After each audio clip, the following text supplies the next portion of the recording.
మత్తయి సువార్త 2వ అధ్యాయంలో చిన్న వాక్యం తీసుకుని మనం యేసు జన్మని గురించి విందాం. సర్వశక్తి మిక్కిలి కృప గల దేవా, నిలబడి నన్ను మరుగు చేసి మీరు మాట్లాడి మహిమ పొందుమని నీ కృపను బట్టి వినగల చెవి, చూడగల కన్ను బిడ్డలకు మీరు అనుగ్రహించమని ఈ రాత్రి కాలంలో వీరి ప్రయాస మా ప్రయాస వృధా కాకుండా నీ వాక్యాలు వెల్లడి ఒకటితోనే వెలుగు కలుగును అన్నాడు. అటు వెలుగును కలిగించమని నిలబడి నన్ను మరుగు చేసి మీరు మాట్లాడి మహిమ పొందమని యేసు నామమున వేడుకొంచున్నాను తండ్రి. ఆమేన్. మంచిది. మత్తయి సువార్త 2వ అధ్యాయంలో రాజైన హేరోదు దినముల యందు యూదా దేశపు బెత్లెహేములో యేసు పుట్టిన పిమ్మట తూర్పు దేశపు జ్ఞానులు యెరూషలేమునకు వచ్చి, యూదుల రాజుగా పుట్టిన వాడెక్కడ ఉన్నాడో తూర్పు దిక్కున మేము ఆయన నక్షత్రాన్ని చూసాము. దేవుని స్తోత్ర. తూర్పు దిక్కున సూర్యోదయం కలుగుద్ది. ప్రతి ఉదయం తూర్పునే సూర్యుడు స్థానాలు మారవచ్చు నెలల తరబడి, కానీ సూర్యోదయ కాంతి వలె ఉండును అని దావీదు చెప్పాడు. గాయకుడగు దావీదట. దేవుని స్తోత్ర. యెహోవా అంటే యాకోబు దేవుని చేత అభిషేకం పొందిన వాడట. సమూయేలు చేత అభిషేకం పొందిన వాడిని అనలే, కానీ యాకోబు దేవుని చేత అభిషేకింపబడిన దావీదు చివరి మాటలు చెప్పింది ఏంటి అంటే, వినండి. ఆయన చెప్పిన మాట ఏంటంటే, మనుష్యుల్ని ఏలి ఒకడు పుడతాడు, అతడు నీతిమంతుడై అంటే పాపము లేనివాడై పరిశుద్ధుడై అతడు నీతిమంతుడై ఏలును, దేవుని యందు భయభక్తులు కలిగి వెళ్తాడట. దేవుని స్తోత్ర. యేసు ప్రభులో ఈ లక్షణాలు, ఈ గుణాలు ఉన్నాయి. రాత్రంతా ప్రార్థన చేసి పగలు అద్భుత కార్యాలు జరిగించాడు. నిజముగా యేసు క్రీస్తు ప్రభు పుట్టక ముందు ప్రవచనాలు ఎందరో చెప్పారు ప్రవక్తలు. మీకా చెప్పాడు బెత్లెహేములో పుడతాడని. నిజంగా కన్యక గర్భవతి కుమారుని కంటది, అతనికి ఇమ్మానుయేలని పేరు పెడతారని యెషయా ప్రవచనం చెప్పాడు. మనుష్యుల్ని విసిగించటం చాలదనుకొని నా దేవుణ్ణి కూడా విసిగిస్తారా? ఆయనే మీకు ఒక సూచన చూపిస్తాడు. ఆలకించుడి. 17వ అధ్యాయములో 7వ అధ్యాయములో 14వ వచనం. కాబట్టి ప్రభు తానే ఒక సూచన మీకు చూపును, ఆలకించుడి. కన్యక గర్భవతి అయి కుమారుని కనును. దేవుని స్తోత్ర. అతనికి ఇమ్మానుయేలు అనే పేరు పెడతారు. ఇమ్మానుయేలు అంటే దేవుడు మనకు తోడు. కనుక దేవుడు మనకు తోడు అంటే దేవుడు ఎలా ఉంటాడో చూడలేదు, కానీ కొట్టిన వాడిని కొట్టకుండా, తిట్టిన వాడిని తిట్టకుండా తన శరీరాన్ని నిజముగా గానుగలో వేసినంతగా రక్తం కారిన ఆయన అన్నాడు, వీరేమి చేయించున్నారు, వీరు ఎరుగరు, నీ కుమారుడనని వారు ఎరుగరు. యెషయా ప్రవచనం, ఏలయనగా మనకు శిశువు పుట్టెను, మనకు కుమారుడు అనుగ్రహింపబడ్డాడు, ఆయన భుజాల మీద రాజ్యభారం ఉంది, ఆయన ఆశ్చర్యకరుడు, ఆలోచనకర్త, ఆలోచించిన ఆలోచన చెప్పేవాడు, బలవంతుడైన దేవుడట, నిత్యుడగు తండ్రి నిత్యం ఉండేవాడు. కానీ యేసు క్రీస్తును కూడా మనం ఘనపరుస్తూ ఉన్నాం. దేవుడొక్కడే, దేవునికి నరులకు మధ్యవర్తి ఒక్కడే, ఆయన క్రీస్తు యేసు అనే నరుడని మనం నమ్మాం. నరుని పోలికగా పుట్టిన, దాసుని స్వరూపం ధరించుకున్న, తనకు తాను రిక్తునిగా చేసుకున్నాడు. పరలోకం విడిచిపెట్టకూడని భాగ్యమని ఎంచుకోలేదట. దాసుని పోలిక ధరించి తను కొట్టే వారికి వీపిని తిప్పిన మహానీయుడైన యేసు పుట్టిన ఆ పండగ ఈరోజు మనం జరుపుకుంటున్నాం. ఆయన పుట్టింది లోక పాపాలు మోసుకొని పోయే దేవుని గొర్రెపిల్లట. ఆయన చెప్పాడు, నా గొర్రెలు నా స్వరము వినును అని. గొర్రె లక్షణం ఏంటి అంటే కాపరిని వెంబడిస్తుంది. మేకల లక్షణం ఏంటంటే కంచికి తిరిగి తింటూ మే అని పిలుస్తుంది, కానీ కాపరి కూడబడి వెళ్ళదు. కాపరి స్వరం వినేది గొర్రె. కనుక నిజముగా గొర్రెల కాపర్లకే దేవుని దూత ప్రత్యక్షమయ్యింది.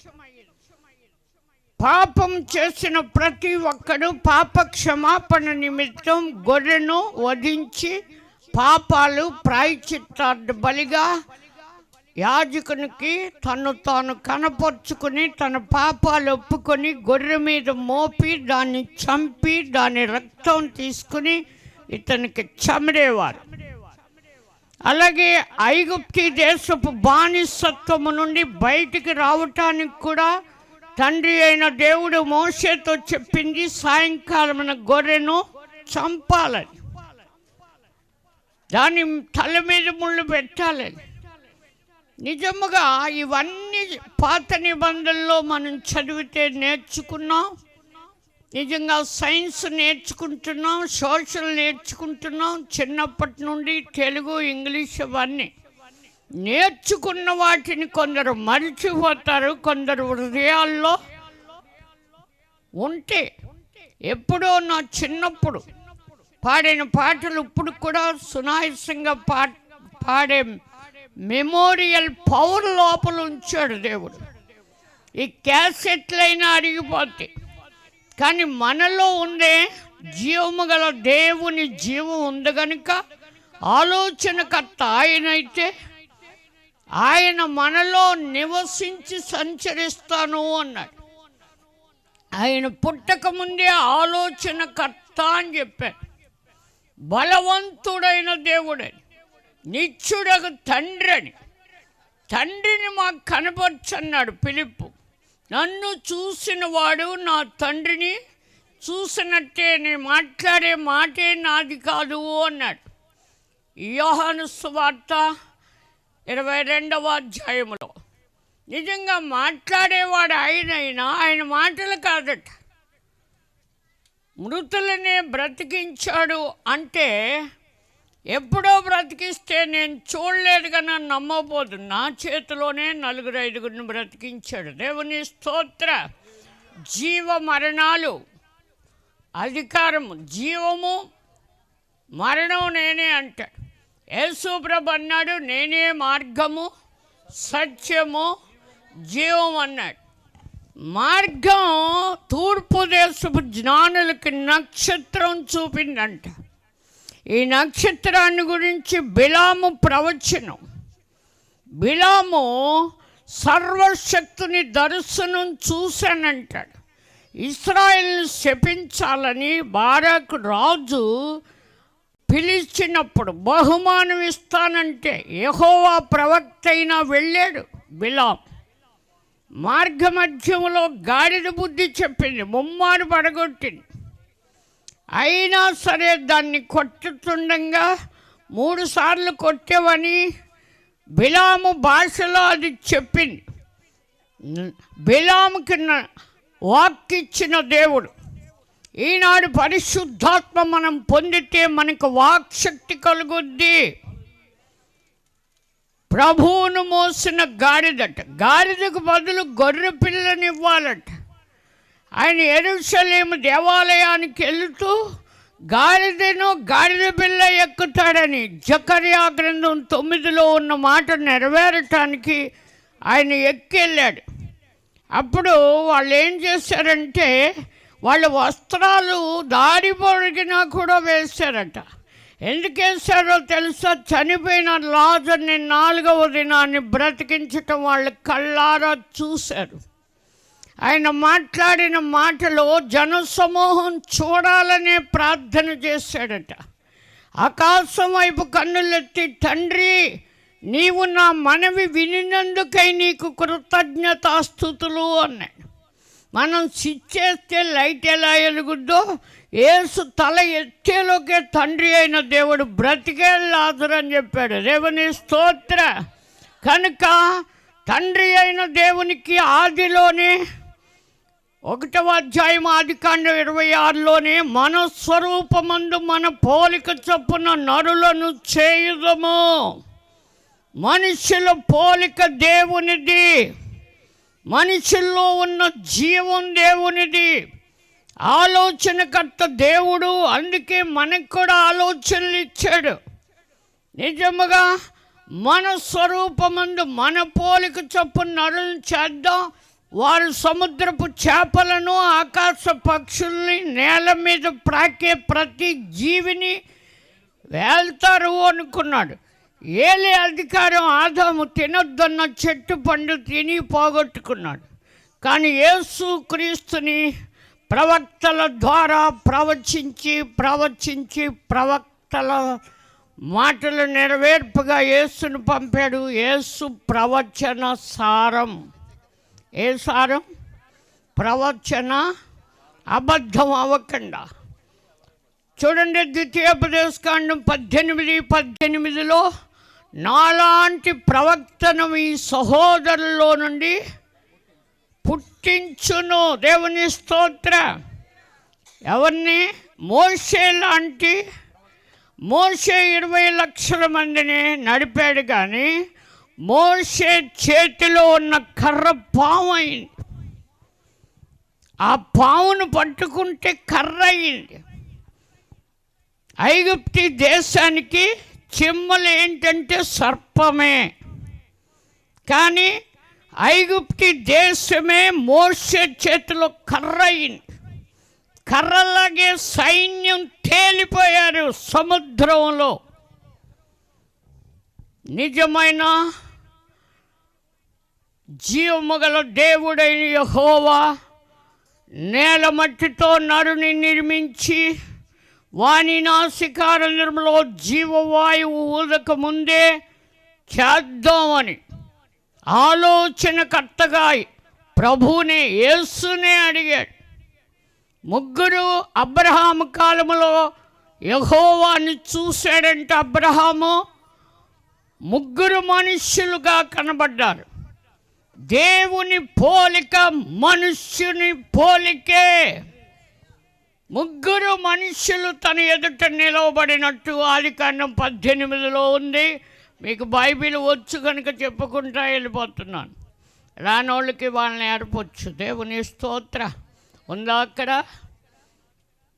యెహోవా అతనికి ప్రత్యక్షమయ్యాడు. ఎండవేళ కన్నులెత్తి చూసినప్పుడు ముగ్గురు మనుష్యులు ఆయన ఎదుట నిలబడి ఉన్నారట.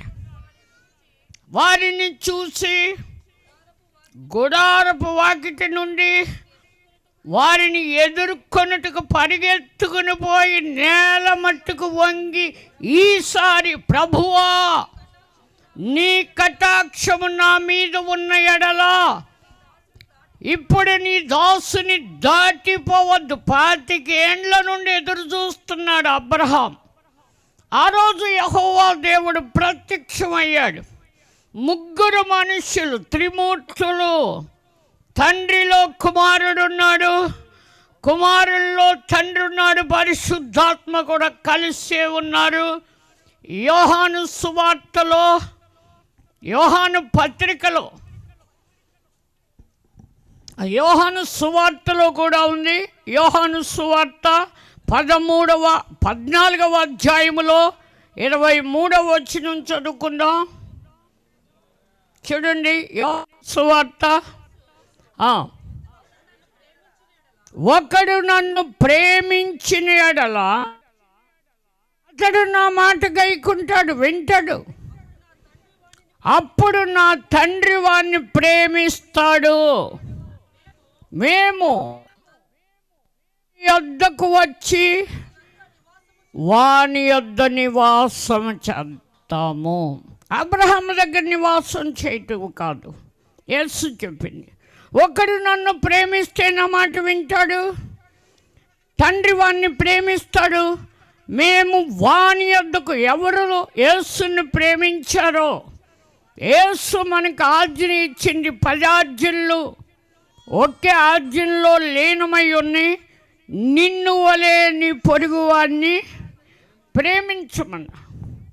కొన ఊపిరితో ఉన్న సమరయుడు ఎవరిని? పొరుగువాడంటే. నిజంగా ఎరుకో వెళ్ళి ఏదో సంపాదిద్దామని యెరూషలేములో నుండి వెరుకో వెళ్ళొచ్చు ఉండగా దొంగ చేతుల్లో చిక్కి కొన ఊపిరితో ఉన్నవాడిని చూసి వాహనం దిగి దిగంబరి అయిన తనకి వస్త్రాలు ఇచ్చి గాయాలకు నూనె రాసి ద్రాక్షారసం ఇచ్చి తన వాహనం మీద ఎక్కించుకొని పోట కోళ్ళ వానింటికి చేర్చి 2 దేనారాలు ఇచ్చి ఇంకేమైనా ఖర్చు చేస్తే మరలా వచ్చి ఇస్తానన్నంత ప్రేమ కనపరచమని యేసు చెప్పాడు. నిన్ను వలె నీ పొరుగువాడిని ప్రేమించమంటే ప్రేమ దీర్ఘశాంతం కూడా ఇవ్వాలి.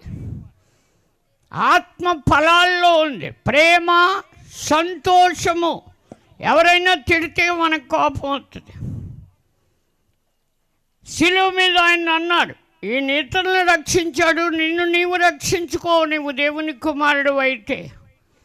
సాతానందే, నువ్వు దేవుని కుమారుడు అయితే రాళ్ళు రొట్టెలకున్నట్లు ఆజ్ఞాపించమని.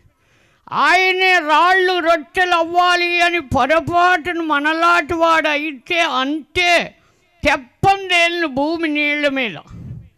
ఆది యందు దేవుడు భూమి ఆకాశమును సృజించినప్పుడు భూమి నిరాకారముగా శూన్యముగా ఉన్నప్పుడు కటిక చీకటి జలాల్ని కమ్మినప్పుడు దేవుని ఆత్మ జలములపై అల్లాడేది.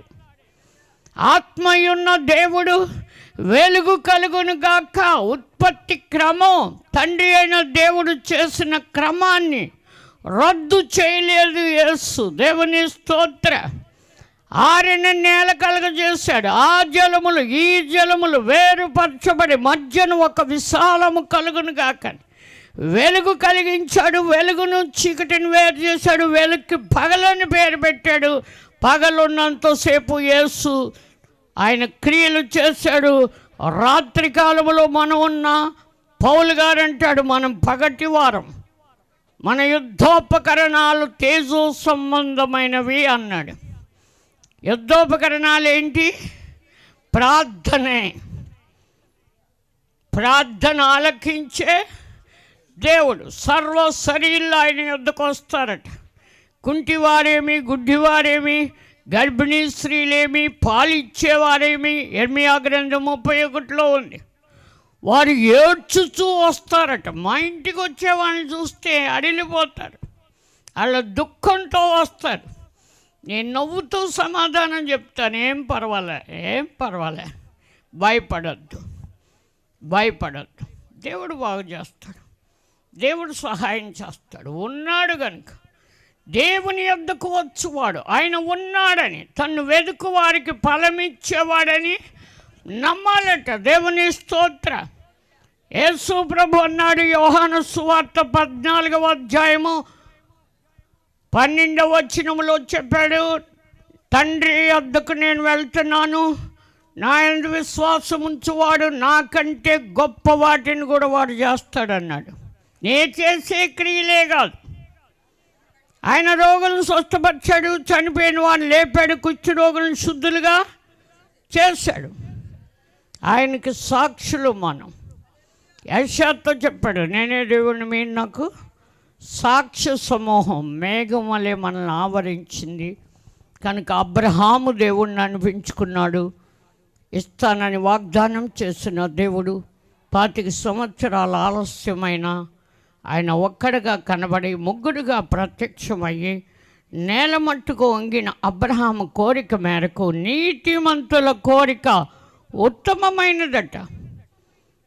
చూడండి, ఆదికాండం 15:5 వచనంలో నిజంగా అబ్రహాం అంటాడు, నువ్వు నాకేమిస్తే ఏమైంది కానీ నా ఆస్తికి వారసుడు ఎలియాజరే కదా అన్నప్పుడు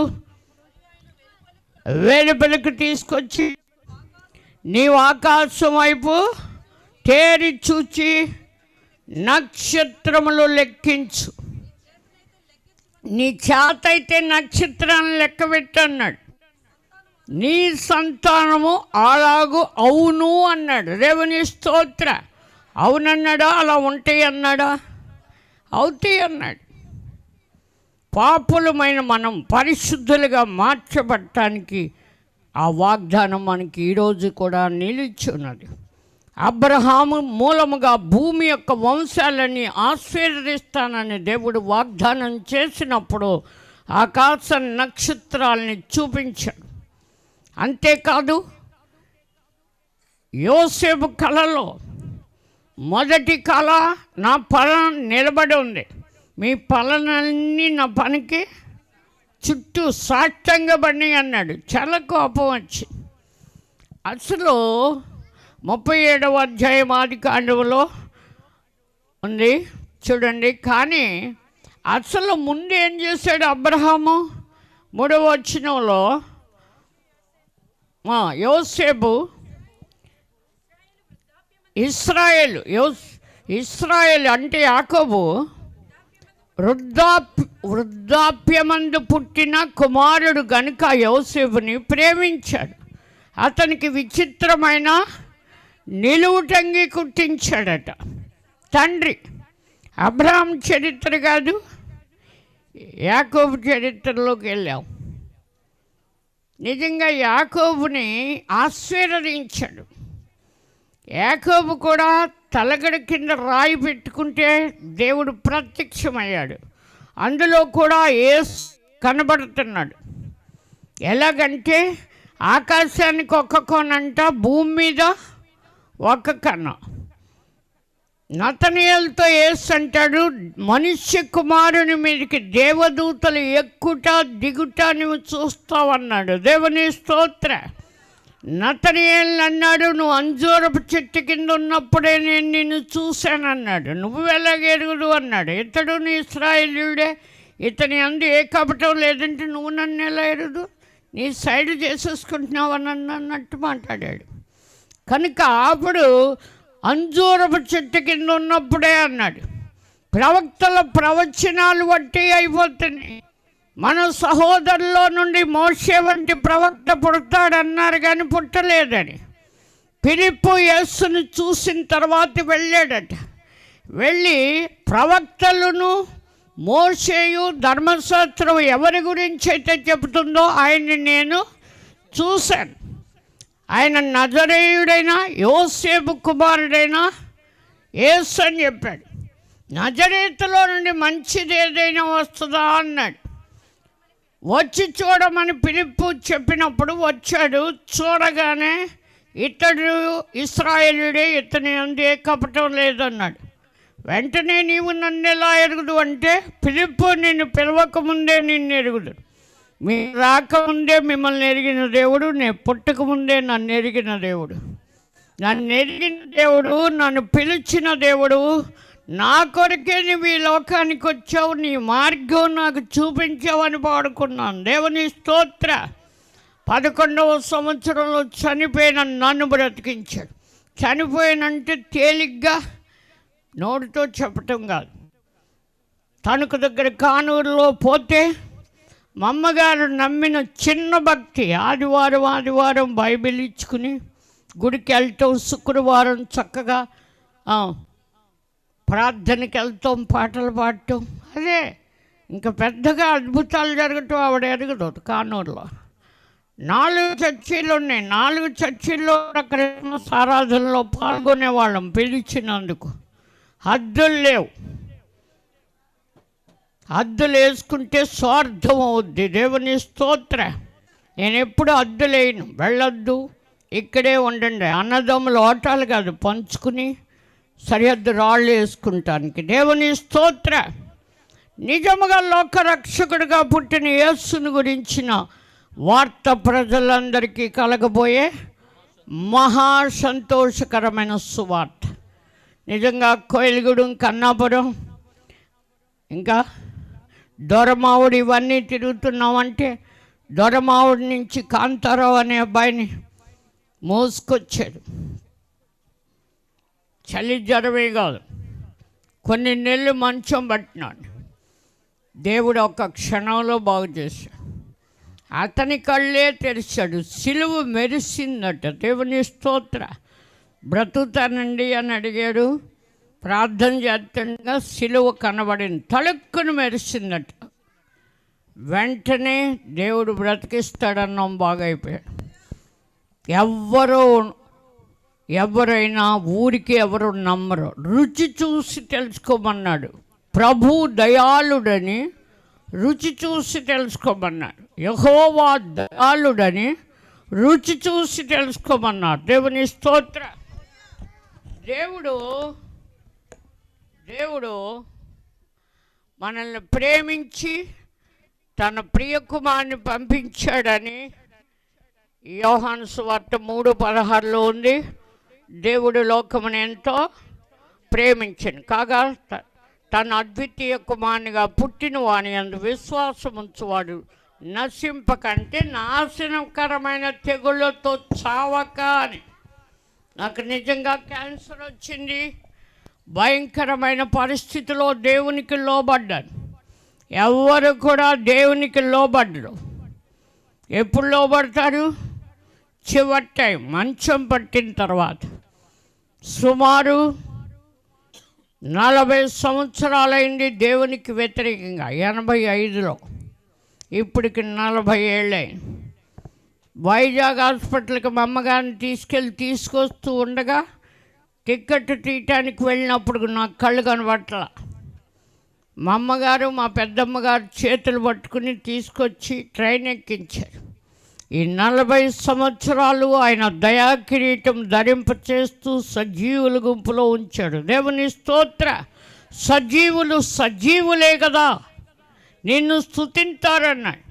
దావీదంటాడు, సజీవుడనై చావను, సజీవుడనై యెహోవా క్రియలు వివరిస్తాను అంటాడు. మనకి యేసు ప్రభు అన్నాడు, వెతకండి మీకు దొరుకుతాడు అన్నాడు. ఎవరు దొరుకుతారు? తండ్రి అయినా దేవుడు.